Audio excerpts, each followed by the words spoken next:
Good morning students. BA second year philosophy की class में हम हमारा पहला पेपर पश्चिमी दर्शन का इतिहास पढ़ रहे हैं। हमने अभी तक प्रारंभिक ग्रीक दर्शन पढ़ा और फिर ग्रीक दर्शन पढ़ा। उसके बाद हमने आधुनिक युग में दो अवधारणाएं अनुभववाद और बुद्धिवाद पढ़ी। हमने अनुभववाद के 3 दार्शनिक पढ़े, बुद्धिवाद के 3 दार्शनिक पढ़े। अब हम हमारे आधुनिक दर्शन के हमारे सिलेबस के आखिरी दार्शनिक इमैनुअल कांट को पढ़ेंगे। इमैनुअल कांट का वक्त वो टाइम था जब बुद्धिवाद और अनुभववाद अपने प्रखरतम रूप में दोनों प्रचलित थे, और एक तरीके से हम ये भी कह सकते हैं कि उनकी टकराहट अपने चरम पर थी। बुद्धिवाद अपने आप को सही घोषित कर रहा था, नए नए तर्क प्रस्तुत कर रहा था, उसके दार्शनिकों को हमने देखा कि वो ये सब कार्य कर रहे थे। दूसरी तरफ अनुभववादी दार्शनिक थे जो अपने दर्शन को, जैसे ह्यूम अनुभववाद को शिखर पर ले गया और वो अनुभववाद को सही साबित करने के लिए नए नए तर्क प्रस्तुत कर रहे थे। इमैनुअल कांट ने पहले इन दोनों दर्शनों का अध्ययन किया और उन्होंने ये देखा कि लाइबनिज का बुद्धिवाद भी उन्हें प्रभावित करता है, क्योंकि उन्हें लगता था कि ज्ञान में अनिवार्यता और सार्वभौमिकता भी होनी चाहिए। तो दूसरी तरफ उन्हें ह्यूम का अनुभववाद भी सही लगता था, क्योंकि उन्हें लगता था कि ज्ञान में नवीनता भी होनी चाहिए। ह्यूम के दर्शन से पहले कांट लाइबनीज और वुल्फ के बुद्धिवाद से बहुत प्रभावित थे, लेकिन जैसे ही वो ह्यूम के दर्शन का अध्ययन करते हैं तो वो ये कहते हैं कि इस दर्शन से मैं बहुत प्रभावित हुआ, एक तरीके से नींद से जागा, और उसके बाद मुझे लगा कि ज्ञान ऐसा होना चाहिए जिसमें बुद्धिवादी ज्ञान की अनिवार्यता और सार्वभौमिकता हो, तो अनुभववादी ज्ञान की नवीनता भी होनी चाहिए। तो कांट एक ऐसे ज्ञान की खोज में था और फिर कांट को ऐसा ज्ञान मिला। कांट के अनुसार ज्ञान क्या है? कांट के अनुसार ज्ञान हम उन प्रागनुभविक संश्लेषणात्मक प्रतिज्ञप्तियों या निर्णयों की एक व्यवस्था को ज्ञान मान सकते हैं कि ज्ञान प्रागनुभविक संश्लेषणात्मक निर्णयों की एक व्यवस्था है। तो अब ये जो डेफिनेशन हमारे सामने ज्ञान की है कांट के अनुसार, इसमें कुछ नए शब्द हैं जो आप लोग पहली दफा सुन रहे हैं, जैसे प्रागनुभविक क्या होता है, संश्लेषणात्मक क्या होता है, निर्णय क्या होता है। तो ये 3 चीज़ें मैं आपको समझाती हूँ तो ये डेफिनेशन आपको क्लियर होगी।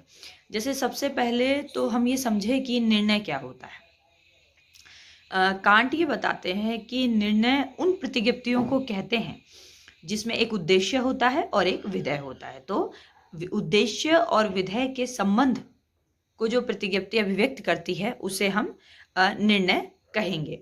अब यहाँ पर सवाल ये उठता है कि उद्देश्य क्या होता है, विधेय क्या होता है।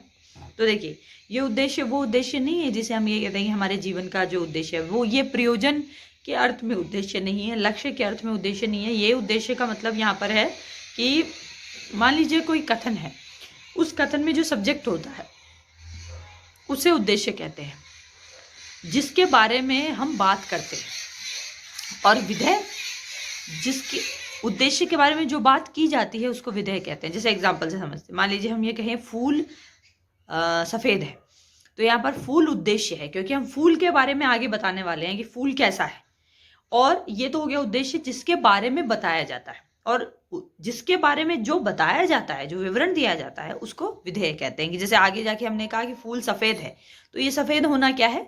विधेय है। तो अब आप समझ गए होंगे कि उद्देश्य एक तरीके से कर्ता मान लीजिए, या फिर और विधेय को आप गुण, उसकी कोई भी विशेषता विधेय बताएगा। तो ये हमने जाना। अब आगे जाके प्रतिज्ञप्तियों के संबंध के आधार पर, मतलब प्रतिज्ञप्तियों में उद्देश्य और विधेय के संबंध के आधार पर 2 प्रकार की प्रतिज्ञप्तियों को माना जाता है। एक संश्लेषणात्मक प्रतिज्ञप्ति, एक विश्लेषणात्मक प्रतिज्ञप्ति। संश्लेषणात्मक प्रतिज्ञप्ति में ये होता है कि विधेय उद्देश्य के बारे में कोई नई बात बताता है, कोई नई सूचना देता है, सिर्फ उसकी व्याख्या नहीं करता। जैसे मान लीजिए यही कहे कि राम कॉलेज जाता है, ठीक है। तो जैसे ही हम राम बोलेंगे तो हमें नहीं पता आगे क्या कहा जाने वाला है कि राम खाता है कि सोता है कि नहाता है, नहीं। हम सिर्फ राम वो चीज नहीं है, राम वो उद्देश्य है जिसके बारे में बताना है, लेकिन सिर्फ उद्देश्य कह देने से विधेय का हमको पता नहीं चलता कि विधेय में क्या कहा जाने वाला है, मतलब राम के बारे में क्या बताया जाने वाला है। तो ये संश्लेषणात्मक प्रतिज्ञप्ति होती है जो जिसमें विधेय उद्देश्य के बारे में कोई नई सूचना देता है। मतलब राम कॉलेज जाता है, कॉलेज जाना विधेय है, और ये राम के बारे में कोई नई जानकारी देता है। तो ये विश्लेषणात्मक प्रतिज्ञप्तियां होती है। और संश्लेषणात्मक विश्लेषणात्मक प्रतिज्ञप्तियां वो होती है जब विधेय उद्देश्य के बारे में कोई नई बात नहीं बताता, बल्कि उद्देश्य पद में ही वो जानकारी छुपी हुई होती है, वो सिर्फ व्याख्या करता है, कोई नई इंफॉर्मेशन नहीं देता। जैसे उन्हें विश्लेषणात्मक प्रतिज्ञप्ति कह सकते हैं। जैसे भौतिक पदार्थ विस्तार युक्त होते हैं। अब यहाँ पर कि कोई भी भौतिक पदार्थ है वो जगह घेरता है, तो यहाँ भौतिक पदार्थ में ही ये शामिल है कि अगर भौतिक पदार्थ होगा तो वो जगह घेरेगा ही, कोई नई बात इसमें शामिल नहीं है कि भौतिक पदार्थ विस्तार युक्त होते हैं। तो विस्तार युक्त होना विधेय है जो भौतिक पदार्थ मतलब उद्देश्य के बारे में कोई नई जानकारी नहीं दे रहा। तो ये विश्लेषणात्मक प्रतिज्ञप्ति हो गई। अब ये हमने समझ लिया कि संश्लेषणात्मक क्या होता है, विश्लेषणात्मक क्या होता है, हमने निर्णय क्या होता है ये भी जान लिया। अभी हम जानते हैं प्रागनुभविक क्या होता है। अनुभव के आधार पर भी प्रतिज्ञप्तियों को दो भागों में बांट देते हैं।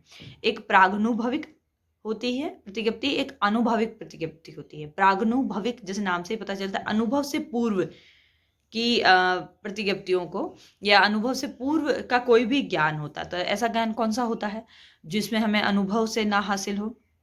हम बुद्धिवाद की तरफ चलते हैं। बुद्धिवादी ये कहते थे कि गणित में हमें इस तरीके का ज्ञान मिलता है जो हमारे अनुभव से पूर्व का होता है, तो इसमें गणित के ज्ञान को शामिल करते हैं, ठीक है। और अनुभविक ज्ञान वो होता है जो हमें अनुभव से मिलता है, और प्रागनुभविक ज्ञान जैसे मैंने बता दिया अनुभव से पूर्व, वो होने के लिए मतलब प्रागनुभविक ज्ञान को होने के लिए अनुभव की आवश्यकता नहीं है। तो ये दो तरीके का ज्ञान हो गया। अब कांट इन सब का संयोजन करते हुए कहता है कि अगर मैं संश्लेषणात्मक प्रतिज्ञप्ति को स्वीकार करता हूं तो मुझे इससे मेरे ज्ञान में नवीनता मिल जाएगी। क्यों? क्योंकि यहाँ पर विधेय उद्देश्य के बारे में कोई नई बात बताता है। और अगर मैं प्रागनुभविक प्रतिज्ञप्ति को शामिल कर लेता हूं तो इससे मेरे को यह फायदा हो जाएगा कि मेरे ज्ञान में अनिवार्यता और सार्वभौमिकता शामिल हो जाएगी, ठीक है। और प्रतिज्ञप्ति को उसने शामिल ही किया है क्योंकि उद्देश्य और विधेय का होना जरूरी है। अब अगर हम वापस उस परिभाषा को रिपीट करें तो हमें वो क्लियर हो चुकी कि कांट के अनुसार ज्ञान प्रागनुभविक संश्लेषणात्मक निर्णयों की एक व्यवस्था है। मतलब ज्ञान में अनिवार्यता भी है, ज्ञान में सार्वभौमिकता भी है, और ज्ञान में नवीनता भी है। इसलिए कांट ने इस तरीके की प्रतिज्ञा दी। अब सवाल यह है कि क्या इस तरीके का ज्ञान संभव है कि कांट सिर्फ बता रहा हो विचार के स्तर पर ही ऐसा संभव है? क्या व्यवहार में ऐसा संभव है?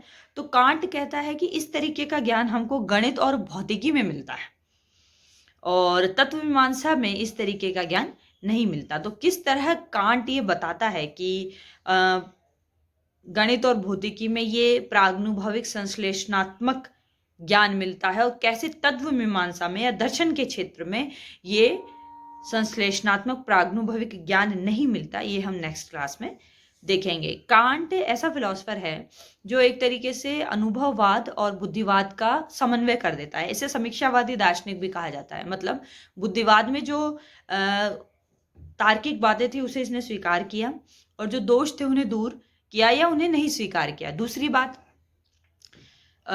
अनुभववाद के साथ भी यही था, अनुभववाद के दोषों को इसने छोड़ दिया और उसकी जो भी तार्किक बातें थी उसको उसने स्वीकार किया और इन दोनों दर्शनों को मिलाकर अपना एक नया दर्शन प्रस्तुत किया जिसे समीक्षावादी दर्शन भी कहते हैं। कई बार कांट को पढ़ने से हमें पीछे के बुद्धिवादी और अनुभववादी दार्शनिक समझ में आते हैं। तो कांट सिलेबस का बड़ा हिस्सा भी है, तो इसे हम तफसील से पढ़ेंगे, इसको हम विस्तार से पढ़ेंगे और इसे पढ़ते हुए आप देखेंगे कि आप बुद्धिवाद, क्योंकि बार बार बुद्धिवाद और अनुभववाद रिपीट होगा, ठीक है, तो एक तरीके से हमारा रिवीजन भी होता चला जाएगा। और चूंकि कांट एक ऐसा फिलोसफर था जो बहुत महत्वपूर्ण फिलोसफर माना जाता है आधुनिक युग के दर्शन का, जहां पर बुद्धिवाद और अनुभववाद आकर मिलते हुए से प्रतीत होते हैं। हालांकि इसके बाद से हेगेल एक फिलोसफर होते हैं जिन्होंने कांट के दर्शन में कुछ कमियां थी उनकी तरफ हमारा ध्यान खींचा, लेकिन कांट अपने टाइम में अल्टीमेट फिलोसफर माना गया कि उसने लगभग सारी समस्याओं को छुआ। ठीक है, तो अब हम कल नेक्स्ट क्लास में देखेंगे कि कांट ने जो ज्ञान की परिभाषा दी है वो ज्ञान कैसे गणित भौतिकी में संभव है और तत्व मीमांसा और दर्शन के क्षेत्र में संभव नहीं। थैंक्स।